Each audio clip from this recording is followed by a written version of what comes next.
नमस्कार, मैं हूं धनंजय कुशवाहा और आज का मेरा टॉपिक रहेगा क्या? प्रकाश का अपवर्तन।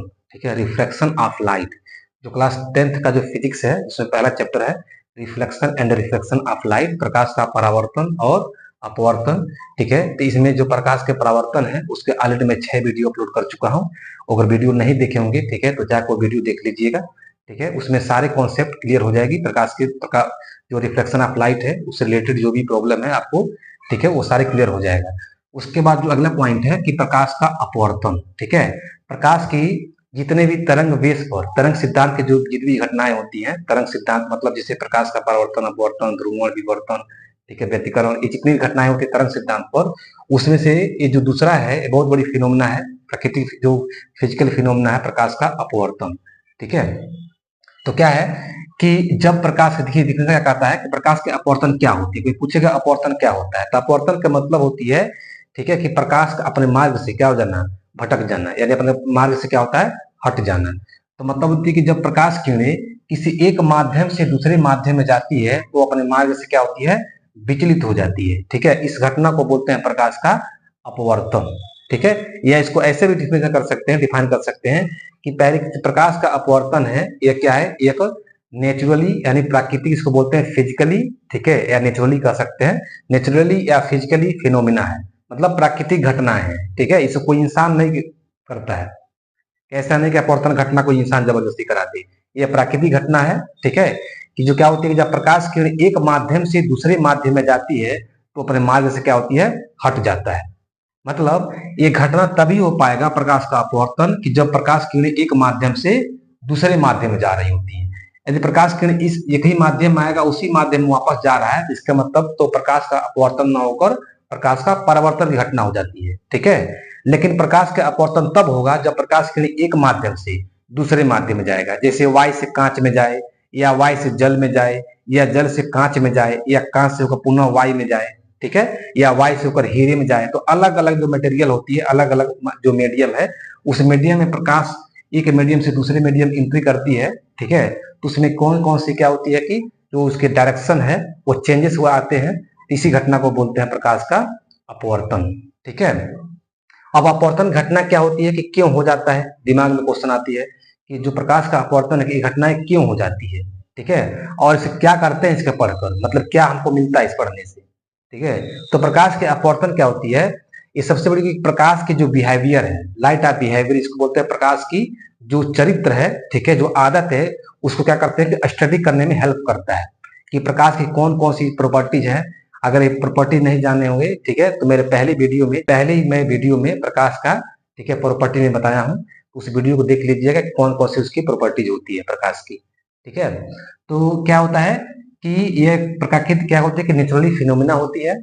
ठीक है, मतलब कि प्रकाश का अगर अपवर्तन घटना हो रही है, अपने मार्ग से विचलित हो जाती है, तो क्या क्या इफेक्ट उत्पन्न हो सकता है। ठीक है, मतलब इसके रिजल्ट क्या होंगे, क्या क्या परिणाम हो सकते हैं। ठीक है, तो आइए देखते हैं इसका।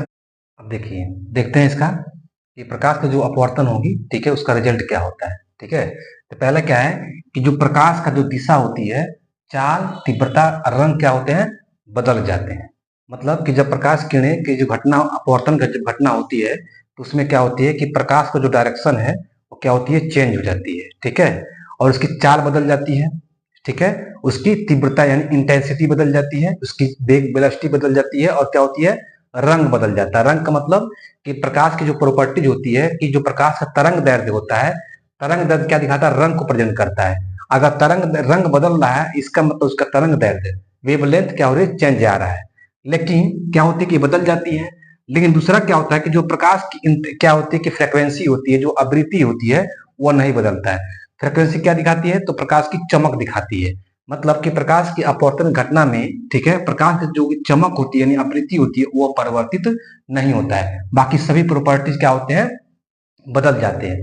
होती कैसे, देखिए ध्यान से, कि प्रकाश के अपवर्तन में कि जब प्रकाश किरण एक माध्यम से दूसरे माध्यम में प्रवेश करती है, ठीक है, तो क्या होती है, कुछ प्रकाश की किरणें आंशिक रूप से पहले माध्यम में क्या होती है, वापस हो जाती है, और कुछ माध्यम जो प्रकाश बचता है शेष, क्या होते हैं, दूसरे माध्यम में एंट्री करता है।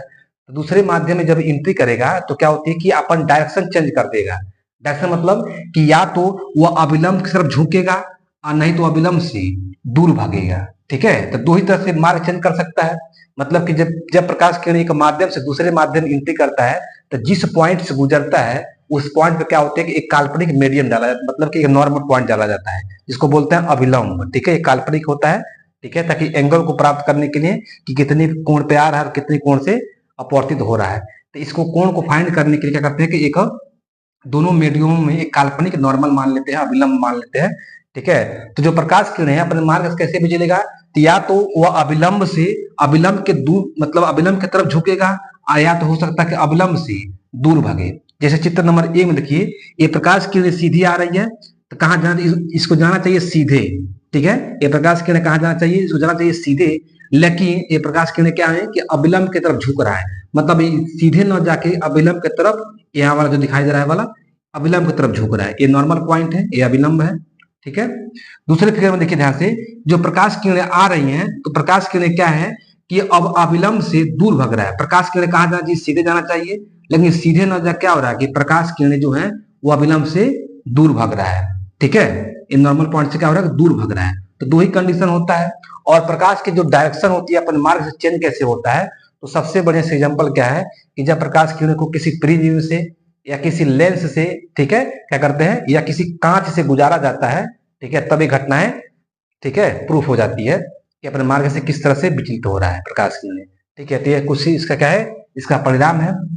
अब जो ये जो मार्ग से विचलित हुआ है कि प्रकाश के क्यों घटना मतलब क्या अपवर्तन घटना कैसे हो जाती है, क्यों अपने मार्ग से विचलित हो जाता है, तो कुछ कई कई फैक्टर हैं। ठीक है, कुछ फैक्टर होते हैं जिस पर डिपेंड करेगा कि अगर वो फैक्टर है तभी प्रकाश की अपवर्तन हो पाएगी, और अगर नहीं है तो प्रकाश का अपवर्तन नहीं होगा। ठीक है, तो पहला तो फैक्टर यही है कि दो मीडियम होना चाहिए आपका।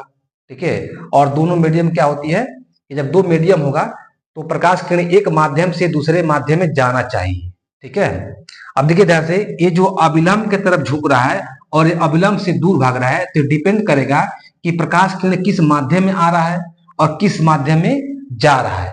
ठीक है, तो प्रकाश किरण के जिस माध्यम से आता है और जिस माध्यम में गुजरता है, इसकी डायरेक्शन को डिसाइड करने के लिए दो ही तरह से माध्यम माना गया है। ठीक है, एक डेंस मीडियम और एक रेयर मीडियम, मतलब एक सघन माध्यम और एक विरल माध्यम। ठीक है, तो आइए देखते हैं आगे कि विरल माध्यम क्या है और सघन माध्यम क्या है, दोनों को डिफाइन करेंगे और दोनों क्लियरली समझा देंगे कि डेंस मीडियम क्या होती है और रेयर मीडियम क्या होता है। ठीक है, सघन माध्यम और विरल माध्यम क्या होती है, इस पॉइंट को नोट कर लीजिए।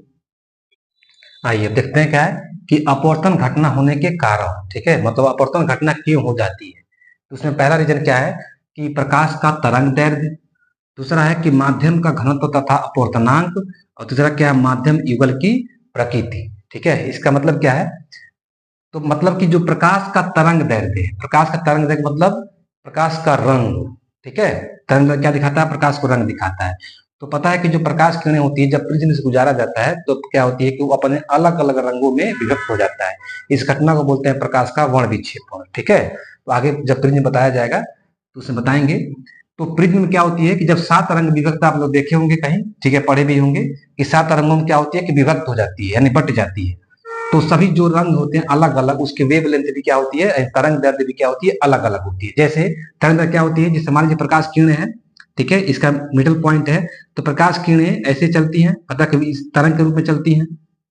तो यहां से जहां से उठता है उसको बोलते हैं श्रृंग, और ऊपर वाला दो श्रृंग, तो दो श्रृंगों के बीच की दूरी या जो नीचे गिरा होता है इसको बोलते हैं गर्त। ठीक है, इसको बोलते हैं कि गर्त, दो गर्त या दो श्रृंगों के बीच की दूरी क्या बोलते हैं, वेवलेंथ बोलते हैं, तरंग दैर्ध्य बोलते हैं। इसको दिखाते हैं लैम्डा से प्रेजेंट करते हैं। ठीक है, तो मतलब कुछ किरणें ऐसी होती है छोटी, कुछ किरणें के मान लीजिए थोड़ा क्या होती है, बड़ी होती है। ठीक है, कुछ किरणें क्या होती है कि बहुत छोटी होती है, ऐसे छोटी छोटी होती हैं, और कुछ किरणें क्या होती है कि बहुत ज्यादा होता है। तो मतलब कि जिस किरण का, जिस प्रकाश का, ठीक है, तरंग दैर्ध्य जितना ज्यादा होगा, जितना ज्यादा होगा वो क्या होगी, वो उतनी दूरी तक क्या होगी कि सफर करेगा, मतलब उतनी दूरी तक क्या करेगा, तय करेगा। ठीक है, और जिस रंग का, जिस प्रकाश का जो रंग होगा कम होगा, मतलब उसके वेवलेंथ तरंग दैर्ध्य कम होगी, वो क्या होगा, वह कम दूरी तय करेगा। तो जो कम दूरी तय करेगा, जैसे मान लीजिए कि इसमें 10 लोग यात्रा कर रहे हैं, जिसके पास ज्यादा एनर्जी होगा वो क्या करेगा, ज्यादा दूर तक सफर करेगा, और जिसके पास एनर्जी कम रहेगी वो क्या होगा, जल्द ही थक जाएगा, और जो थकेगा जाहिर सी बात है वो नीचे गिरेगा। तो उसी तरह से जिस प्रकाश का वेव लेंथ यानी कम होता है, वो प्रकाश क्या होती है, पहले झुक जाती है, यानी पहले गिर जाती है, ठीक है, कभी दूरी पर जाकर। और जिस प्रकाश का वेव लेंथ जितना ज्यादा होता है, वो उतनी दूरी तक जाता है। तो इसके मतलब क्या है कि प्रकाश का जो तरंग दैर्ध्य होती है वो अलग अलग होने के कारण प्रकाश की अपवर्तन घटनाएं हो जाती हैं, ठीक है, यानी जो प्रकाश किरणें उसकी वेव लेंथ अलग अलग डिफरेंट होने के कारण प्रकाश का जो क्या होती है कि अपवर्तन घटना होती है। तो पहला रीजन तो ये हो गया, ठीक है। दूसरा रीजन क्या है कि दूसरा रीजन है कि माध्यम का घनत्व तथा अपवर्तनांक होना। ये पॉइंट बहुत इंपॉर्टेंट है, ठीक है, ठीक है, काफी इंपॉर्टेंट पॉइंट है। अपवर्तनांक, रिफ्रैक्शन इसको बोलते हैं, रिफ्रैक्शन ऑफ इंडेक्स। तो माध्यम का जो घनत्व हो, डेंसिटी ऑफ जो मीडियम होती है, वो निर्भर करेगा कि जिस माध्यम में प्रकाश किरण आ रही है और जिस माध्यम में प्रकाश किरणें जा रही हैं वो डेंस किसका है, मतलब जो घनत्व कैसा है। जैसे मान लीजिए प्रकाश किरण वाई से हो रहा है, वाई से आ रहा है और वाई से होकर किस में जा रहा है, मान लीजिए कि जल में जा रहा है। तो जाहिर सी बात है कि जल में और वाई में कौन सा कठोर होता है, ऑब्वियसली क्या होगा कि वाटर क्या होगा, ज्यादा डेंस होगा, मतलब जो पानी होगा वो ज्यादा गाढ़ा होता है वाई की अपेक्षा। तो मतलब कि जब एक माध्यम से दूसरे माध्यम जाएगा तो माध्यम का जो डेंसिटी है उस पर डिपेंड करता है। मतलब जिस माध्यम का डेंस ज्यादा होगा, यानी घनत्व जितना ज्यादा होगा, प्रकाश किरणें उतनी ज्यादा उसमें क्या होंगी, अपने मार्ग से विचलित होंगी, ठीक है। आगे हम रीजन बताएंगे, ठीक है, क्या होगी, अपने मार्ग से विचलित होंगी। और जिस माध्यम घनत्व जितना कम होगा, प्रकाश किरणें उतनी ज्यादा, ठीक है, स्पीड से जाएगी तो अपने मार्ग से कम विचलित होगा। तो दूसरा फैक्टर है। तीसरा क्या है कि माध्यम युगल की प्रकृति। युगल मतलब जोड़ा है, यानी एक माध्यम से प्रकाश किरण, एक माध्यम से, देखिए ध्यान से, जिसे नॉर्मल पॉइंट मान लेते हैं, नॉर्मल पॉइंट है, तो एक प्रकाश किरण क्या एक माध्यम से आ रही है और दूसरे माध्यम में एंट्री कर रही है, या तो अभिलंब की तरफ झुकेगा, जैसे मैं पहले बताया था फिगर में, ठीक है, या तो क्या हो जाएगी कि जो प्रकाश किरण आ रही हैं, ठीक है, ये प्रकाश किरणें आ रही हैं तो पर मार्ग से क्या होती है कि या तो अभिलंब की तरफ झुकेगा और नहीं तो अभिलंब से क्या होगा, दूर भागेगा, ठीक है। तो मतलब इसको बोलते हैं पहला और दूसरा, दो मीडियम उसको बोलते हैं युगल, मतलब जोड़ा में है, युगल में। तो क्या होती है कि युगल की प्रकृति, प्रकृति मतलब कि एक होता है तो आपका सघन माध्यम और एक होता है विरल माध्यम। तो सघन माध्यम का मतलब क्या होती है, गजहीन, साधारण भाषा में कहते हैं बहुत घना, ठीक है, कहते हैं बहुत गजहीन यानी बहुत घना है, ठीक है। और जो कि विरल माध्यम होता है, तो विरल मतलब वीराना यानी खाली जगह, ठीक है, यानी जहाँ पे कोई ना हो। तो जाहिर सी बात है कि यदि आपको कह दिया जाए कि मतलब कि जैसे कि खाली फील्ड है, कोई खाली फील्ड है, उसको आप दौड़ने के लिए बोल दिया जाए तो आप क्या होंगे, खाली फील्ड में ज्यादा दौड़ेंगे। लेकिन अगर उसी की कह दिया किसी खेत में, जैसे गन्ने के खेत में या धान के खेत में कह दिया जाए कि आप दौड़ो, ठीक है, या बहुत ज्यादा भीड़ भाड़ जगह में आके किया जाए कि दौड़ो, तो जाहिर सी बात है किसमें आप तेज दौड़ेंगे, तो आपका आंसर होगा क्या, खाली जगह पर। तो जाहिर बात सेम वही फिनोमेना क्या होती है, प्रकाश के साथ होती है। प्रकाश जब खाली जगह पाएगा तो उसकी स्पीड क्या होती है, अपने मैक्सिमम स्पीड से चलता है। और जब प्रकाश किरण क्या होती है कि ऐसे माध्यम एंट्री कर जाए कि उस माध्यम का डेंसिटी क्या हो, ज्यादा हो, अर्थात क्या हो, उसका रुकावट हो। इसी रुकावट को हम बोलते हैं अपवर्तनांक, ठीक है। आगे डिफाइन करेंगे। अपवर्तनांक को साधारण भाषा में समझो कि क्या होती है, रुकावट होते हैं, यानी जिस माध्यम का अपवर्तनांक जितना ज्यादा होगा, प्रकाश किरणों को उतने ज्यादा रोकेगा, और जब रोकेगा तो जाहिर से प्रकाश किरणें क्या होंगी, दूर न जाके झुकना शुरू हो जाएगा, ठीक है। और जिस प्रकार की क्या हो जाएगा, जिस माध्यम की क्या होगा कि अपवर्तनांक कम होगा तो प्रकाश किरण उतनी ज्यादा स्पीड से जाएंगी और जाने को क्या होता है, अपने मार्ग से कम विचलित हो जाए। तो देखिए ध्यान से, पहले अगर ऐसे फिगर एग्जाम में आता है तो पूछा जाएगा, जैसे मान लीजिए कि फिगर 1 में और फिगर 2 में, तो पूछा जाए बताओ किसमें से कौन सा डेंस मीडियम है और कौन सा रेयर मीडियम, मतलब सघन माध्यम कौन सा है और कौन विरल माध्यम है, ठीक है। तो सिंपल सा आंसर देना इसका है, चित्र में देख बता सकते हैं कि प्रकाश की देखिए सीधे आ रही है और क्या, और क्या अवलंब की तरफ झुक रहा है। जाहिर सी बात आप खाली जगह से आ रहे हैं, ठीक है, और अचानक भीड़ में एंट्री करेंगे तो क्या होगा, जाहिर सी बात आपकी स्पीड क्या होगी, धीरी होगी। जब स्पीड धीमा होगा तो जाहिर सी बात वो अविलंब की तरफ झुकेगा प्रकाश किरणें। तो यानी प्रकाश किरणें पहले खाली जगह से आ रहा था, अचानक जैसे किसी ऐसे मीडियम में प्रवेश कर गया कि उसकी स्पीड क्या हो गई, घट गई, और जैसे चाल घटा तो क्या होगा, अविलंब की तरफ झुकेगा। तो इसको मतलब जब अविलंब की तरफ प्रकाश किरणें अपवर्तन के बाद झुकती हैं तो इस वाले माध्यम को हम बोलते हैं सघन माध्यम। क्या बोलते हैं, सघन माध्यम। यानी सघन माध्यम मतलब अधिक रुकावट पैदा करने वाला माध्यम, अर्थात घना माध्यम, ठीक है। और जाहिर सी बात जब नीचे सघन है तो हमेशा इसका अपोजिट क्या होगा, तो विरल माध्यम होगा, ठीक है, क्या होगा, विरल माध्यम होगा। दूसरे फिगर में देखिए ध्यान से कि प्रकाश किरणें सीधी आ रही हैं, ठीक है, और प्रकाश किरणें क्या हो रही हैं कि जैसे प्रकाश के अपवर्तन घटना हो रहा है, मतलब दूसरे माध्यम एंट्री कर रहा है, ठीक है, ये जो दिखाई दे रहा है ना, ये वाला, ये जो रिफ्लेक्टेड प्लेन है, ये क्या है कि दोनों माध्यम का सेपरेट करता है, दो माध्यम को बांटने वाला क्या है, एक सतह है, एक तल है, ठीक है। तो इसमें देखिए प्रकाश किरणें आ रही हैं तो जाना चाहिए कहां, इसको इसको जाना चाहिए सीधे, प्रकाश किरणें कहां सीधे जाना चाहिए, लेकिन क्या हो रहा है कि अविलंब से काफी दूर भाग रहा है। अविलंब से काफी दूर होने का मतलब है कि पहले क्या होता था प्रकाश किरणें, इसका दूर भागने का एक ही रीजन है कि इसकी चाल बढ़ गई है, ठीक है, इसकी चाल क्या हो गई है, बढ़ गई है। चाल बढ़ने किसमें होता है, जाहिर है जब चाल बढ़ेगा इसके मतलब जो भी जगह था, ये मीडियम था, ये क्या था, काफी खाली था, ठीक है, इसीलिए प्रकाश की स्पीड क्या होगी, ज्यादा बढ़ गई, इसीलिए वो अविलंब से दूर भाग रहा है। तो खाली होने का मतलब क्या हो जाएगा, यह विरल माध्यम हो जाएगा, ठीक है, रेयर मीडियम हो जाएगा, यानी इसको बोलते हैं विरल माध्यम।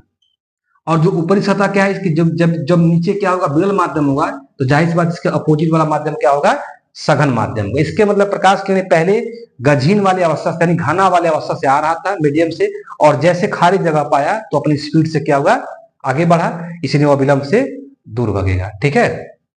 चलिए इस पॉइंट को नोट कर लीजिए, मैं डिफिनेशन बता रहा हूं कि सघन माध्यम और विरल माध्यम क्या होता है, ठीक है। आइए तब देखते हैं क्या है सघन माध्यम तथा विरल माध्यम, इसी को बोलते हैं युगल माध्यम। युगल माध्यम की प्रकृति कैसी है, जिसमें प्रकाश की अपवर्तन घटनाएं होती हैं, ठीक है।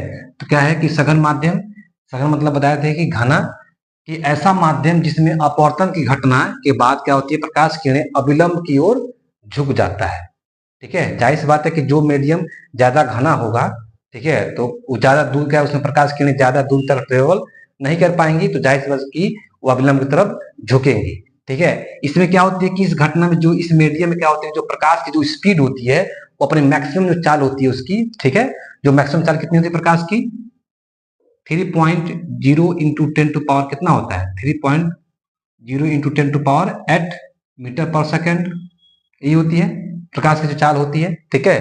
तो क्या होती है कि जो प्रकाश की स्पीड होती है उससे क्या होता है, थोड़ा कम हो जाता है, ठीक है, मतलब इस माध्यम, किस माध्यम में, सघन माध्यम में। और दूसरा क्या होता है कि विरल माध्यम है, रेयर मीडियम, कि ऐसा माध्यम होती है कि जिसमें प्रकाश की अपवर्तन की घटना के बाद प्रकाश किरणें क्या होती हैं, अविलंब से नॉर्मल पॉइंट से क्या होती हैं कि दूर भागती हैं। दूर भागने का मतलब है कि प्रकाश किरणें ऐसे माध्यम एंट्री कर गई, वो माध्यम क्या है, काफी खाली है, तो खाली होने से क्या होता है, प्रकाश की जो स्पीड होती है वो अपनी मैक्सिमम स्पीड से चलना शुरू कर देता है। मतलब कि घना माध्यम में, ठीक है, यानी सघन माध्यम में प्रकाश की जो चाल होती है थोड़ी सी क्या होती है, अपने वास्तविक चाल से कम होता है थोड़ा सा, ठीक है। जबकि विरल माध्यम में क्या होती है, जो प्रकाश की चाल होती है उसका जो रियल टाइम है, रियल उसका जो स्पीड है वो अपने रियल स्पीड से क्या होती है, मूवमेंट करती है, ठीक है। तो इसमें देखिए ध्यान से, दो मीडियम है और इसी दोनों मीडियम क्या करते हैं कि जो भी प्रकाश के अपवर्तन घटनाएं होती हैं, ठीक है, ज्यादातर की इन्हीं दोनों मीडियम पर डिपेंड करेगा, ठीक है। स्क्रीन पे दो मीडियम चित्र बने होंगे, ठीक है, वो दिखाई दे रहे होंगे आपके स्क्रीन पर, दिखाइए, दिखे यहाँ से स्क्रीन पे चल रहा होगा कि दो मीडियम है, एक में क्या है कि सघन माध्यम है और एक में विरल माध्यम है। स्क्रीन पे देखिए उस फिगर में कि क्या है कि एक माध्यम में प्रकाश किरणें आ रही हैं, ठीक है, अभी जिसके मैंने पहले फिगर बताया था, ठीक है। तो क्या हो रहा है कि परावर्तन के पश्चात, यानी अपवर्तन के पश्चात क्या हो रहा है कि मार्ग से विचलित होने के बाद अविलंब की तरफ झुक रहा है।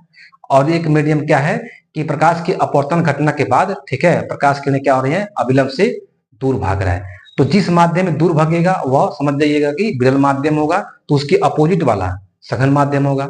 और जिस माध्यम में प्रकाश किरण अविलंब की तरफ झुकेगी तो समझ जाइए क्या होगा, सघन माध्यम हो गया, और उसके अपोजिट वाला क्या होगा, विरल माध्यम होगा, ठीक है। जैसे एग्जांपल के लिए मान लीजिए आपसे पूछा जाए कि प्रकाश किरण वाय से होकर जल में जा रहा है, तो बताइए प्रकाश किरण अविलंब की तरफ किस में झुकेगा, या इन दोनों मीडियम में से जो वाय है और जो जल है, इन दोनों मीडियम में कौन सा क्या है कि डेंस मीडियम है, यानी सघन माध्यम है, और कौन सा विरल माध्यम है, ठीक है। तो जाहिर सी बात है कि जो जल क्या है, वायु के अपेक्षा ज्यादा कठोर है, यानी ज्यादा घना है, तो जब घना है इसके मतलब जल क्या होगा, सघन होगा। जो प्रकाश की चाल होती है थोड़ा सा उसमें जल में क्या हो जाएगी, घट जाएगी। और वायु क्या है, खाली जगह होता है, तो उसमें वो क्या होती है, विरल माध्यम होता है, ठीक है। उसी तरह से प्रकाश किरणें क्या है कि अगर जल से होकर कांच में जाए, तो जाहिर सी बात है कि जो जल होता है वो कांच की अपेक्षा थोड़ा सा कम कठोर होता है, और कांच क्या होती है, ज्यादा कठोर होता है। तो कठोर होने का मतलब उसके अपवर्तनांक ज्यादा होगा, यानी प्रकाश किरणों को ज्यादा रुकावट पैदा करेगा। ठीक है, तो इसके मतलब कि प्रकाश की किरणें जो है अगर जल से होकर कांच में जा रही है तो क्या होगा, कांच सघन माध्यम हो जाएगा और जल क्या हो जाएगा, विरल माध्यम हो जाएगा। ठीक है, इस पॉइंट को नोट कर लीजिए। अब आते हैं इसके प्रकाश की अपवर्तन के जो नियम है। जैसे प्रकाश के परावर्तन के पढ़ने के दो नियम होता है, तो इसी तरह से प्रकाश के अपवर्तन के भी दो नियम होते हैं। ठीक है, जिसको स्नेल द्वारा दिया गया था। ठीक है, आइए देखते हैं इस नियम, देखते हैं, आइए देखते हैं अपवर्तन के नियम। ठीक है, जो कि स्नेल के द्वारा दिया गया था। ये नेक्स्ट पॉइंट है अपवर्तन के नियम। इसमें देखिए स्नेल के द्वारा जो एक्सपेरिमेंट किया गया था, यह पता है कि प्रकाश की किरणें वाई में आ रही है, तो क्या है, विरल माध्यम है, और एक कांच की पट्टिका है। ठीक है, तो कांच की पट्टिका क्या है कि वाई के ज्यादा अपेक्षा क्या है, कठोर है, इसलिए क्या इसको मानेंगे, सघन माध्यम मानेंगे। ठीक है, ध्यान से। तो इस पहले फिगर में देखिए क्या क्या पॉइंट है। पहले तो जो प्रकाश किरणें आ रही हैं, तो आने वाली किरणों को पता क्या कहते हैं, आपतित किरणें। ठीक है, और एक तल है, दो मीडियम है, तो एक मीडियम ऊपर वाई है, क्या है, कांच मीडियम है। तो दोनों माध्यमों को जो बीच की जो लाइन होती है, इसको बोलते हैं तल। उसी तल पर जब प्रकाश किरणें जिस बिंदु पर मिलती है उसको बोलते हैं आपतन बिंदु। ठीक है, आपतन बिंदु, और वहां से प्रकाश किरण क्या हो रही है, अब अपवर्तित होगा। तो अपवर्तित मतलब अपने मार्ग से क्या होगा, विचलित होगा। तो अपवर्तित किरण द्वारा बनने वाले कोण को अपवर्तन कोण, और आपतित किरण द्वारा बनने कोण को आपतन कोण कहते हैं। हटने वाली ऐसी बिंदु जिस पर आपतित किरणें और अपवर्तित किरणें दोनों एक ही बिंदु से गुजरते हैं, उस बिंदु को हम बोलेंगे नॉर्मल बिंदु। ठीक है, यानी अभिलंब बिंदु बोलते हैं उसको। ठीक है, तो ये आपतित किरणें द्वारा बनने कोण को आपतन कोण, और अपवर्तित किरणें द्वारा बनने कोण को अपवर्तन कोण कहते हैं। देखिए ध्यान से, ये फिगर क्या हो रहा है कि ये लाइट सीधे आ रही है, और कहाँ जाना चाहिए, इसे जाना चाहिए सीधे। ठीक है, कहाँ जाना चाहिए, इस लाइट को जाना चाहिए सीधे, लेकिन सीधे न जाके क्या है कि कांच क्या होती है, अधिक सघन होता है, यानी प्रकाश की मार्ग में क्या होगा, ज्यादा रुकावट पैदा करेगा। तो रुकावट होने को क्या होती है कि प्रकाश किरणें अब सीधे न जाके अभिलंब की तरफ झुक रहा है। अभिलंब यही है, अभिलंब की तरफ क्या हो रहा है, झुक रहा है। ठीक है, तो झुकने के बाद ऐसी किरणें गुजर रही हैं, और जैसे बाहर निकले, कांच की पट्टिका से बाहर पुनः निकलेगा, तो पुनः कौन सा पाएगा, वाई, अर्थात सघन माध्यम पाएगा, विरल माध्यम पाएगा। तो विरल माध्यम, इसका मतलब क्या होता है, प्रकाश किरणें अभिलंब से दूर भगेंगी। ठीक है, कि जैसे आएंगी विरल माध्यम पाएगा, और प्रकाश किरण क्या अभिलंब से दूर भगेगा। तो देखिए ध्यान से, इस वाले जो बॉर्डर है, ये तल है, इस तल के लिए ये आपतित किरणें हैं और ये अपवर्तित किरणें हैं। इस वाले तल के लिए यही अपवर्तित किरणें क्या हो रही है, आपतित किरण हो जा रही है, और ये क्या हो रही है, अपवर्तित किरणें हो जा रही है। ठीक है, यहाँ पे एक पॉइंट देखिए ध्यान से, यहाँ पे जो आपतित किरण द्वारा बने कोण को आपतन कोण यानी आई दिखाई दे रहा है, और अपवर्तित किरण द्वारा बने कोण को अपवर्तन कोण आर दिखाई दे रहा है। यहाँ पे देखिए आ रही है। ठीक है, तो यहाँ पे देखिए ध्यान से, जैसे बताया हूं कि इसमें वाली किरणें आ रही हैं, ऐसे एक किरण आ रही है, तो इस किरण पे क्या है कि नॉर्मल पॉइंट है, ये अभिलंब है, तो इसको मान लेते हैं ऐसे अभिलंब। और इस वाली किरण के लिए ये क्या है, ए अभिलंब है, तो ए वाला अभिलंब मान लेते हैं। ये बताइए कि जो यह जो कोण होता है, इस कोण के बराबर होता है, इसको हम बोलते हैं एकांतर कोण। ठीक है, एक तरफा बनाने वाले कोण को बोलते हैं एकांतर कोण। तो जब यह आई है, इस एकांतर कोण के बराबर ये कोण होगा, यानी ये भी आई होगा, तो वही है। तो जब ये आर है, ठीक है, तो ये भी क्या हो जाएगा, आर हो जाएगा, और किरणें क्या हो जाएंगे, कुछ समय बाद कुछ बिंदु पर क्या हो जाएंगे, आपस में पुनः मिल जाएंगे। ठीक है, तो इसी के एक्सपेरिमेंट के आधार पर स्नेल ने नियम दिए थे। ये तो जर्नली, पहला नियम जर्नली होता है, तो इसके लिए बेहतर है कि दूसरे नियम को ही स्नेल का नियम माना जाता है, ये तो सभी को कॉमन होती है। तो पहला नियम क्या है कि आपतित किरणें, अपवर्तित किरणें तथा अभिलंब तीनों एक ही बिंदु पर या तल पर होते हैं। या देखिए पॉइंट है तल और है बिंदु, इसमें थोड़ा सा अंतर क्या है बता दे रहे हैं कि जब आपतित किरणें आएंगी, ठीक है, और अपवर्तन के बाद किरणें जाएंगी नहीं, अपवर्तित किरणें जाएंगी, और तल जिस बिंदु पर क्या होता है कि अभिलंब डाला गया है, तो यदि आपतित किरणें और अभिलंब, ठीक है, और अपवर्तित किरणें एक ही तल पे होंगे, मतलब एक ही बिंदु से अगर मान लेते हैं कि अपवर्तन तल को ऊपर मान रहे हैं, ठीक है, मतलब अपवर्तन तल को ऊपर मान रहे हैं, और नॉर्मल पॉइंट को क्या कर तल से केवल ऊपर ले रहे हैं, तो इसको बोलेंगे कि एक ही तल में है, मतलब आपतित किरणें, अपवर्तित किरणें और अभिलंब तीनों एक ही तल पे होते हैं।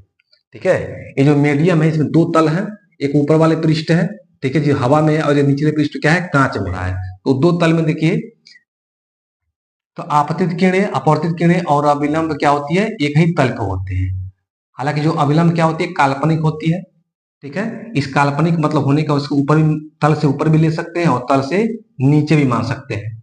तो जब यही अविलंब अगर तल के नीचे भी मानेंगे तब ऐसे कंडीशन में हम कह सकते हैं कि आपतित किरणें, अपवर्तित किरणें तथा अविलंब, ठीक है, तीनों एक ही बिंदु से गुजरते हैं। क्या होते हैं? तीनों एक ही बिंदु से गुजरते हैं। दूसरा नियम क्या है कि किन्हीं दो माध्यमों के लिए एक निश्चित रंग की, ठीक है, प्रकाश के लिए आपतन कोण की ज्या अर्थात साइन आई और अपवर्तन कोण की ज्या अर्थात साइन आर के अनुपात क्या होता है? एक नियतांक होता है। इसको नियम क्या स्नेल के द्वारा दिया गया था, इसलिए इसको बोलेंगे स्नेल का नियम। ठीक है, तो क्या बोला गया है कि दो माध्यम होना चाहिए, जैसे दिखाई दे रहा है फिगर में, एक माध्यम ऊपर है सघन माध्यम, ऊपर है विरल माध्यम, दो माध्यम है। ठीक है, तो दो माध्यम होना चाहिए। उसमें क्या होना कि किसी एक ही रंग के प्रकाश के लिए, पता है कि सूर्य में एक प्रकाश में अनंत किरणें होती हैं, ठीक है, अनंत रंगे होती हैं। तो अनंत रंगों में अलग अलग किसी एक रंग को लेना है, लाल, पीला, हरा, नीला, बैगनी, ठीक है, कोई भी एक रंग लेना है। तो बोला है कि एक ही निश्चित रंग के एक ही रंग लेना है कि उससे क्या होती है कि साइन आई और साइन आर अर्थात आपतन कोण की ज्या और अपवर्तन कोण की ज्या को अगर भाग देंगे तो क्या होगा? एक नियतांक होगा, और इसी नियतांक को हम आगे पढ़ेंगे क्या होती है? अपवर्तनांक होता है। अब ये डिपेंड करेगा किस माध्यम के सापेक्ष कौन सा माध्यम का अपवर्तनांक होगा। ठीक है, इस पॉइंट को नोट कीजिए। आइए देखते हैं कि जो प्रकाश के अपवर्तन के, ठीक है, जो सेकंड लॉ है, ठीक है, जिसको बोलते हैं स्नेल का नियम बोलते हैं, तो उन्हें स्नेल क्या कहा था कि साइन आई बटे साइन आर, मतलब कि आपतन कोण की ज्या और अपवर्तन कोण की जो ज्या होती है उसके अनुपात क्या होता है? एक नियतांक होता है। ठीक है, तो ये नियतांक क्या होती है? तो इस नियतांक को पहले क्या कहते हैं कि पहले माध्यम के सापेक्ष दूसरे माध्यम का अपवर्तनांक कहा जाता है। मतलब यही जो नियतांक होती है, बताए थे पहले ही बोला था कि जो नियतांक होती है क्या होती है? इसको हम अपवर्तनांक कहते हैं। किसका? कि एक माध्यम के सापेक्ष दूसरे माध्यम का अपवर्तनांक। जैसे मान लीजिए कि एक माध्यम को 1 मान लें और दूसरे माध्यम को हम 2 मान लें, तो साइन आई बटे साइन आर क्या हो जाएगा? 1n2, मतलब प्रथम माध्यम के सापेक्ष, ठीक है, दूसरे माध्यम का अपवर्तनांक। ठीक है, तो यही इसका मतलब ये होती है प्रकाश की उत्क्रमणिता जो सिद्धांत है, ठीक है, मतलब प्रकाश की उल्टा। तो प्रकाश की उत्क्रमणिता सिद्धांत से आप देखेंगे क्या हो जाएगा कि ये पलट जाएगा। तो मतलब हो जाएगा कि अगर 2 पहले आ जाए और 1 बाद में चला जाए, इसका मतलब क्या हो जाएगा कि 2n1। इसका मतलब है कि दूसरे माध्यम के सापेक्ष प्रथम माध्यम का अपवर्तनांक। तो उल्टा कब होगा? तो उल्टा होता है किसका? हमेशा पहले का, यानी 1n2। ठीक है, मतलब कि अगर इसको पलटना भी है, जैसे पहले बताया था मैं कि पूछा जाएगा 2 का उल्टा क्या होगा, तो हम लिख सकते हैं 2 का उल्टा 1/2। तो उसी तरह से, ठीक है, 1n2 का उल्टा क्या हो सकता है? 2n1, अर्थात दूसरे माध्यम के सापेक्ष प्रथम माध्यम का अपवर्तनांक बराबर क्या होती है कि प्रथम माध्यम के सापेक्ष दूसरे माध्यम को अपवर्तनांक का उल्टा होता है। ठीक है, पॉइंट नोट कीजिए, इस पॉइंट को नोट कीजिए और आगे बढ़ते हैं। अब आते हैं डिफिनेशन पर। किस पर? डिफिनेशन पर आते हैं कि अपवर्तनांक किसे कहते हैं। ठीक है, काफी इंपॉर्टेंट टॉपिक है। अपवर्तनांक क्या होती है? मैं पहले ही बताया था कि अपवर्तनांक का मतलब होती है रुकावट। ठीक है, मतलब जिस मीडियम का, जिस माध्यम का अपवर्तनांक जितना ज्यादा होगा, प्रकाश किरणें के मार्ग में उतनी रुकावट आएगी, प्रकाश किरणें क्या होगी? उतनी ज्यादा अपने मार्ग से विचलित होगा। ठीक है, इसको नोट कीजिए। आइए देखते हैं अगला पॉइंट क्या है? अपवर्तनांक, रिफ्रैक्टिव इंडेक्स। ठीक है, एक बहुत ही काफी इंपॉर्टेंट मतलब टॉपिक होता है प्रकाश के अपवर्तन में। क्या कहता है इसका? अपवर्तनांक किसे कहते हैं? तो किसी माध्यम में प्रकाश की चाल में अंतर, ठीक है, माध्यम की प्रकृति पर निर्भर करता है। यह प्रकृति या गुण क्या बोलते हैं? अपवर्तनांक बोलते हैं। मतलब क्या कहते हैं? प्रकृति के माध्यम पर निर्भर करता है। जैसे मान लीजिए कि प्रकाश किरणें आ रही हैं, तो जिस माध्यम से आ रही है और किस माध्यम में जा रही है, वो माध्यम किस टाइप की, उसकी प्रकृति क्या है, उस पर क्या करती है? प्रकाश की चाल पर निर्भर करता है। मतलब कि ये जिस माध्यम का अपवर्तनांक जितना ज्यादा होगा, उसमें प्रकाश क्या होगी? प्रकाश के मार्ग में रुकावट उतना ज्यादा होगा, अर्थात वह अपने मार्ग से ज्यादा विचलित होगी। और जिस माध्यम का अपवर्तनांक कम होगा, उससे प्रकाश से किरणें क्या होगी? उसके रास्ते में रुकावट कम होगी, इसलिए अपने मार्ग से कम विचलित होगा। ठीक है, तो प्रकाश की जो स्पीड होती है, जो चाल होती है, उसमें अंतर को नापने वाली इकाई क्या कहलाती है? अपवर्तनांक कहलाता है। इसे n या म्यू से प्रेजेंट करते हैं। अपर क्लास में यानी इंटरमीडिएट में म्यू से प्रेजेंट किया जाता है, लेकिन लोअर क्लास में जैसे 10th में है तो 10th में बेसिकली क्या करते हैं हम n से प्रेजेंट किया करते हैं। ठीक है, तो यह अपवर्तनांक की परिभाषा। अब ये दो टाइप की होती है अपवर्तनांक। ठीक है, दो टाइप की होती है, आगे बता रहे हैं, इस पर नोट की। आइए देखते हैं अपवर्तनांक के प्रकार। ठीक है, अपवर्तनांक के प्रकार क्या होती है? तो जो अपवर्तनांक होती है वो दो प्रकार की होती है। पहला होता है निरपेक्ष अपवर्तनांक और एक होती है सापेक्ष अपवर्तनांक। ठीक है, निरपेक्ष का मतलब होती है कि वायु अथवा निर्वात में प्रकाश की चाल क्या करती है, और किसी वस्तु में या किसी माध्यम में प्रकाश की चाल का जो अनुपात होता है उसको हम बोलते हैं निरपेक्ष अपवर्तनांक। मतलब अन्य माध्यम में प्रकाश की चाल होती है उसकी तुलना किसके साथ करते हैं? जब वायु अथवा निर्वात में प्रकाश की जो चाल होती है उसके साथ तुलना करते हैं, इसी को बोलते हैं निरपेक्ष अपवर्तनांक। तो सुटेबल डिफिनेशन क्या है कि वायु अथवा निर्वात में प्रकाश की चाल तथा किसी दूसरे माध्यम में प्रकाश की चाल का अनुपात होता है, तो इसको हम बोलेंगे निरपेक्ष अपवर्तनांक। ठीक है, और दूसरी होती है सापेक्ष। सापेक्ष का मतलब क्या होती है? जिसे कहते हैं कि वायु के सापेक्ष कांच का अपवर्तनांक या कांच के सापेक्ष जल का अपवर्तनांक, ऐसे बोला जाता है। तो सापेक्ष का मतलब होती है तुलना करना, मतलब होती है जैसे हम उससे बड़े हैं। जैसे मान लीजिए हम कह दिया जाए कि राम मोहन के क्या है, मोहन से बड़ा है, तो हम कह सकते हैं कि राम मोहन के सापेक्ष क्या है, बड़ा है। तो मतलब होती है दूसरे के साथ हम तुलना करते हैं तब सापेक्ष वाले शब्द का यूज किया जाता है। तो सापेक्ष अपवर्तनांक क्या है कि जब प्रकाश किरण एक माध्यम से दूसरे माध्यम में जाती है तो हम कह सकते हैं कि प्रथम माध्यम के सापेक्ष दूसरे माध्यम का अपवर्तनांक। ठीक है, तो ये दो टाइप की होती है, निरपेक्ष और सापेक्ष। डिफिनेशन नोट कर लीजिए। आइए देखते हैं कि अपवर्तन के जो डिफरेंट फार्मूले होते हैं, ठीक है, जिसमें न्यूमेरिकल को सॉल्व करने में हेल्प होता है, हेल्प मिलता है हमको। तो क्या करते हैं कि इसको न्यूमेरिकल को, ठीक है, न्यूमेरिकल को सॉल्व करने के लिए कुछ फार्मूले हैं उसको बता रहे हैं। ध्यान रखें कि जिससे आपके सामने एक फिगर दिखाई दे रहा है, इसमें क्या है कि एक बीकर है, कांच का बना हुआ है, कांच से बना हुआ है, उसमें क्या हुआ, जल भरा हुआ है। अब आपके सामने देखिए ध्यान से, इसमें की दो ही तो मीडियम होते हैं, विरल माध्यम और सघन माध्यम, लेकिन इसमें मटेरियल कितने हैं? तीन हैं। एक तो मान लीजिए कि एक अलग पदार्थ है वायु, दूसरा क्या है कि जल है, और एक क्या है, कांच है। ठीक है, तो पहले किरणें क्या हो रही है? सबसे पहले वायु में आ रहा है, वायु में प्रकाश किरणें आ रही हैं, फिर किस में जा रहा है? कांच में जा रहा है, और कांच से होकर फिर किस में जा रहा है? जल में जा रहा है, और जल से होकर पुनः वायु में चला जा रहा है। तो इसी के आधार पर हम क्या करेंगे? अपवर्तनांक की फार्मूला को क्या करेंगे? उत्पन्न करेंगे। ठीक है, ध्यान से देखिए। तो इसमें सबसे कोई भी फार्मूला बना सकते हैं, सबसे आसान तरीका मैं बता रहा हूँ। फार्मूला बनाने का तरीका क्या होती है कि जो शब्द पहले नाम रखा जाएगा, ध्यान रखें इस चीज को, कि जो शब्द पहले नाम रखा जाएगा हम क्या करेंगे? उसी का अंग्रेजी पहला लिखेंगे। जैसे मान लीजिए कि वायु, तो वायु की पता है कि अंग्रेजी क्या होती है? एयर होता है।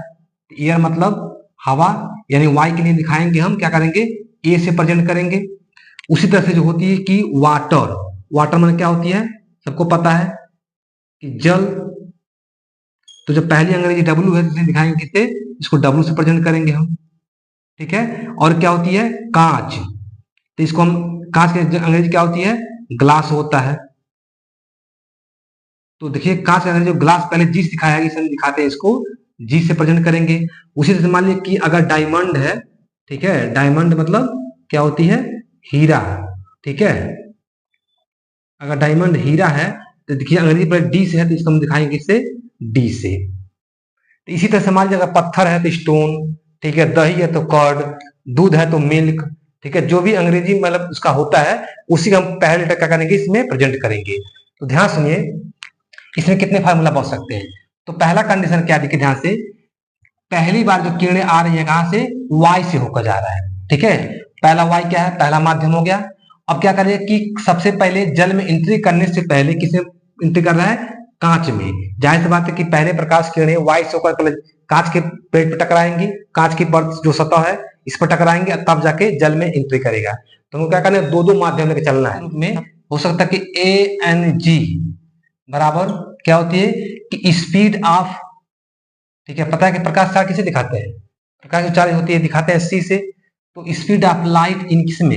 एयर मीडियम, बटे speed of light in glass. ठीक है, इसके मतलब प्रकाश किरण क्या हो रहे हैं कि वायु से होकर किस में जा रहा है? कांच में जा रहा है। अगर मान लीजिए इसको उल्टा हम लिखें, उल्टा का मतलब प्रकाश किरण वाई से होकर कांच में जा रही है, तो मान लीजिए कांच से होकर पुनः किस में जाए, वाई में जाए, तो उल्टा पूछ देगा तो क्या करेंगे, जैसे आप पलटेंगे किसका, जी एन ए, या लिख सकते हैं जी एन ए, जब पलटेंगे तो क्या हो जाएगा, इसका मतलब होती है 1/an जी, मतलब y के सापेक्ष कांच का अपवर्तनांक उल्टा क्या होता है, कांच के सापेक्ष y का अपवर्तनांक। तो उल्टा करेंगे तो क्या करेंगे, इसका पलट देंगे, मतलब जो भी पद रहेगा जिसका उल्टा निकालना है आपको, व्युत्क्रम निकालना है, वो हर में हो जाएगा। ठीक है, तो ये पहला फार्मूला हो गया। दूसरा हम क्या दे सकते हैं कि अब देखिए प्रकाश किरणें अब कांच में से वो किस में जा रहा है, जल में जा रहा है। किस में जा रहा है, कांच से होकर जल में। तो पहले कांच जा रहा है तो लिखेंगे जी, अपवर्तनांक दिखाते हैं एन, किस में जा रहा है, जल में, जल मतलब वाटर में जा रहा है। तो हम कह सकते हैं कि कांच के सापेक्ष जल का अपवर्तनांक, इसका मतलब कि प्रकाश किरणें कांच में से होकर जल में जा रहा है। जो पहला शब्द आएगा प्रकाश किरणें उसी में आ रही होगी, और जो दूसरा लेटर लिखा होगा प्रकाश किरणें उसी में जा रही होगी। तो कांच के सापेक्ष जल का अपवर्तनांक, इसके मतलब क्या लिखेंगे, इसका हम लिख सकते हैं कि कांच में प्रकाश की चाल, कांच में प्रकाश की चाल, अब बट्टे क्या कर सकते हैं, किसमें, जल में प्रकाश की चाल, जल में प्रकाश की चाल, ये हुआ। ठीक है, इस वाले पॉइंट को नोट कर लिए होंगे। तो तीसरा फार्मूला देखिए ध्यान से। अब तीसरी में क्या है कि पहले प्रकाश किरण वाई से होकर जा रहा था, किसमें, कांच में, तो पहला फार्मूला बन गया। दूसरा क्या हो सकता है कि अब प्रकाश किरण किसमें जा रहा है, कांच से होकर जल में जा रहा है। तो इसको सांकेतिक रूप में कैसे लिख सकते हैं, लिख सकते हैं कि जी एन डब्ल्यू बराबर क्या हो सकती है कि speed of light in glass, अब क्या कर सकते हैं कि स्पीड ऑफ लाइट इन किसमें, वाटर। ये होता है इसका सांकेतिक रूप में आप लिख सकते हैं। इसका उल्टा लिखें तो क्या हो जाएगा, उल्टा का मतलब, उल्टा हम लिख सकते हैं कि पहले क्या लिख सकते हैं, अर्थात जी एन जो डब्ल्यू है, अगर इसको पलटेंगे उल्टा लिखेंगे तो हम क्या लिख सकते हैं, इसको लिख सकते हैं कि 1/WN जी, मतलब कहां से होकर जल में जा रहा था। तो आप क्वेश्चन पूछ सकता है कि जल के सापेक्ष कांच का अपवर्तनांक बताइए, तो क्या करना है, इसी क्वेश्चन को पलट देंगे, जब पलटेंगे तो क्या हो जाएगा, हर में आ जाएगा। इस पॉइंट को नोट कीजिए।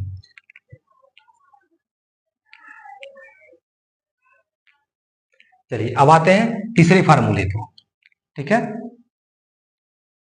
इसको मिटा दे रहे हैं, आशा है कि आप लोग नोट कर लिए होंगे। तो तीसरे फार्मूले के ध्यान से, तो तीसरे फार्मूला हम कह सकते हैं, अब प्रकाश के जो अभी जो फिगर बनाए थे उसमें क्या हो रहा था कि वाई से होकर कांच में, फिर कांच से होकर जल में, जल से होकर पुनः वाई में जा रहा है। तो जल से होकर पुनः किस में जा रहा है, एयर में जा रहा है। तो मतलब हम कह सकते हैं WNA, इसका मतलब कि जल के सापेक्ष किसका, वायु का अपवर्तनांक। पहले जल बोल रहे हैं इसलिए पहले W लिखेंगे, किसके सापेक्ष, वाई के सापेक्ष। इसका मतलब वाई सॉरी, मतलब जल के सापेक्ष किसका अपवर्तनांक, वाई का अपवर्तनांक। इसका मतलब कि प्रकाश किरण जल से होकर वाई में जा रहा है। तो हम लिख सकते हैं कि क्या है, डब्ल्यू का मतलब जल, अतः हम लिख सकते हैं कि जल में प्रकाश की चाल। ठीक है, जल में प्रकाश की चाल, अब बट्टे वाई में प्रकाश की चाल, वाई में प्रकाश की चाल। ठीक है, संकेतिक भाषा में क्या हो सकता है कि WNA बराबर हम लिख सकते हैं किसके, स्पीड ऑफ लाइट इन किसमें, water, but speed of light in air, यह हो सकता है। पलटेंगे तो क्या हो जाएगा कि WNA का उल्टा पूछ दे, जैसे कि जल के सापेक्ष वाई का अपवर्तनांक, तो इसको क्या पूछ सकता है क्वेश्चन कि वाई के सापेक्ष जल का अपवर्तनांक बताइए। तो क्या करेंगे, जब इसको पलटेंगे तो ए पहले आ जाएगा और W बाद में चला जाएगा। ये होता है आपका सूत्र, 3 सूत्र हो गया। ठीक है, चलिए अब यहां ध्यान कि चौथा सूत्र क्या है, कि चौथे सूत्र में हम कब अप्लाई करेंगे, कि जब चौथे सूत्र में तब अप्लाई करते हैं कि जब जो क्या होती है कि दो मीडियम का अपवर्तनांक दे दिया गया। ठीक है, और तीसरे का पूछेगा।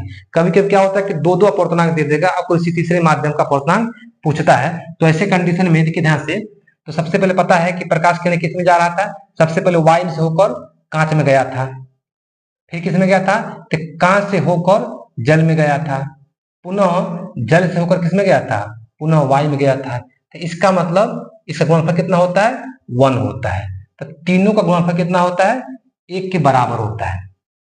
क्यों, क्यों देखिए ध्यान से, y के सापेक्ष अगर अपवर्तनांक कहेंगे, अपवर्तनांक को अगर मान लीजिए कांस्टेंट सभी जगह ले लेते हैं, इसका मतलब a बटे जी गुणे g बटे w गुणे w बटे a। देखिए a से a कट गया, g w से w, g से g, कितना आया, 1 आया। इसीलिए क्या करते हैं, इन तीनों माध्यमों को जो अपवर्तनांक गुणनफल होती है वह 1 के बराबर होता है। ठीक है, तो मान लीजिए कि जब अगर आपको एक कॉन्सेप्ट याद है, क्लियर हो, ठीक है, क्लियर अगर दिमाग में रहेगा कि जो शब्द पहले बोला जाएगा उसी क्या करना है कि आपको सिंबल लिख देना है। जैसे मान लीजिए कि ये जितने टर्मिनोलॉजी है, वाई है, कांच है, ठीक है, उसके बाद आपका जल है, कभी कभी हीरा पूछ देता है। लेकिन मान लीजिए कि ऐसे क्वेश्चन, हालांकि कोई पूछेगा नहीं, चाहे ऐसा शायद होता भी नहीं है, लेकिन मान लो जनरली आपसे कोई पूछ दे कि बताइए कि दूध के सापेक्ष, ठीक है, हमको हीरे का अपवर्तनांक बताइए दूध के सापेक्ष। तो पहले ध्यान देखना कि पहला शब्द बोला क्या जा रहा है। तो पहले बोला था दूध, तो दूध के अंग्रेजी मिल्क, तो पहले एम लिख दीजिए, अपवर्तनांक लगा दीजिए एन। कह रहा है कि हीरे का सापेक्ष, लगा दीजिए डी, फार्मूला बन गया आपका MnD। इसका मतलब क्या है कि प्रकाश किरणें दूध में से होकर किसमें जा रहा है, हीरे में जा रहा है। इसके मतलब कि दूध में प्रकाश की चाल अब बटे किसमें, हीरे में प्रकाश की चाल। तो जो फार्मूला बना देंगे, तो फार्मूला से अगर पता है कि जो शब्द पहले बोला जाएगा उसको पहले लिखिएगा, जो शब्द बाद में बोला जाएगा वो बाद में लिखिएगा। और जब ये पता है, जब सूत्र बना लेंगे तो आसानी से कह सकते हैं, इसको डिफाइन कर सकते हैं। ठीक है, पॉइंट को फार्मूले को नोट कर लीजिए। चलिए आइए देखते हैं कुछ नोट। ठीक है, ये नोट काफी इंपोर्टेंट है। स्नेल के नियम के अनुसार कि पहले माध्यम में, जैसे मान लीजिए प्रकाश किरणें आ रही है, तो उसका पहले माध्यम क्या है, मान लीजिए कि आपतन कोण यहाँ पे I1 है, यहाँ पे क्या है I2 है, यहाँ भी क्या है कि यहाँ भी देख लीजिए, ठीक है, ये I1 है और ये, ठीक है, इसको मान लीजिए I2। यहाँ पे मतलब कि आपतन कोण को भी दिखाए I से और अपवर्तन कोण को भी दिखाए R से, I से। ठीक है, तो इस कंडीशन में देखिए ध्यान से, पहले कंडीशन में क्या आ रही है कि प्रकाश किरण कार्य की एक माध्यम से दूसरे माध्यम में जा रहे हैं। जाहिर सी बात है कि अविलंब क्या हो रहा है, देखिए तो अपवर्तन के पश्चात किरणें क्या हो रही है, अविलंब की तरफ झुक रहा है। तो जाहिर सी बात है कौन सा माध्यम होगा, अविलंब की तरफ झुकने का मतलब है कि प्रकाश के मार्ग में रुकावट आ रहा है, मतलब इसका अपवर्तनांक जो भी ये माध्यम है नीचे वाला, ये अपवर्तनांक क्या है, इसकी ज्यादा है। मतलब जाहिर सी बात है कौन सा होगा, ये सघन माध्यम होगा। कौन सा माध्यम होगा, सघन माध्यम होगा। इसका अपोजिट हमेशा क्या तब होगा, विरल माध्यम। ठीक है, ये क्या होगा, विरल माध्यम होगा। उसी तरह देखिए ध्यान से, दूसरी फिगर में क्या है कि प्रकाश किरणें आ रही हैं और अपवर्तन के पश्चात क्या हो रही है, अविलंब से काफी दूर भाग रहा है। दूर भागने का मतलब है कि इसके मार्ग में रुकावट क्या है, नहीं है।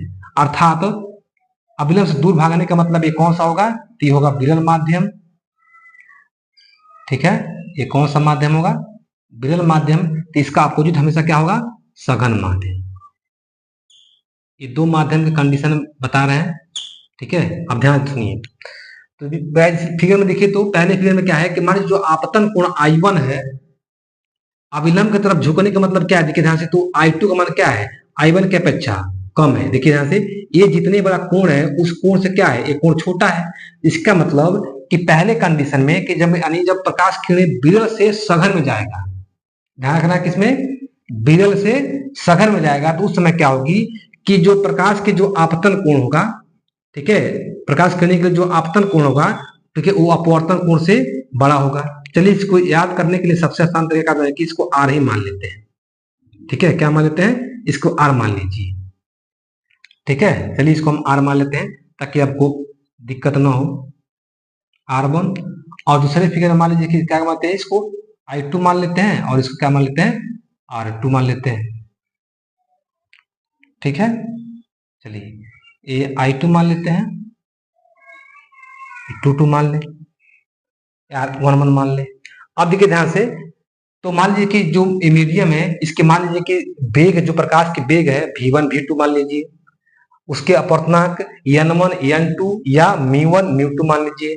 तरंग दैर्ध्य क्या है कि λ1 और λ2 मान लीजिए। तो इसका मतलब कि जितने ऊपर वाले मीडियम है, सतह से जो सेपरेट कर रहा है, सतह से जितने ऊपर वाले हैं उसको 1 1 मान लीजिए। जैसे प्रथम तरंग दैर्ध्य यानी λ1, वेग v1, ठीक है, अपवर्तनांक μ1 या n1, ठीक है, उसी तरह से, और कोण क्या है I1, और नीचे वाले को 2 मान लीजिए। तो उसी तरह से देखिए ध्यान से, इस कंडीशन में जब प्रकाश की विरल माध्यम से सघन माध्यम तक जाएगी तो उसमें क्या होगा, आपतन कोण का मान अपवर्तन कोण से बड़ा होगा, जैसे दिखाई दे रहा है फिगर में। वेग क्या होगा कि जो प्रकाश किरणें आ रही हैं, वेग क्या होगा कि v2 से दूसरे माध्यम की जो वेग है उससे क्या होगा, ज्यादा होगा किसका, प्रथम माध्यम में।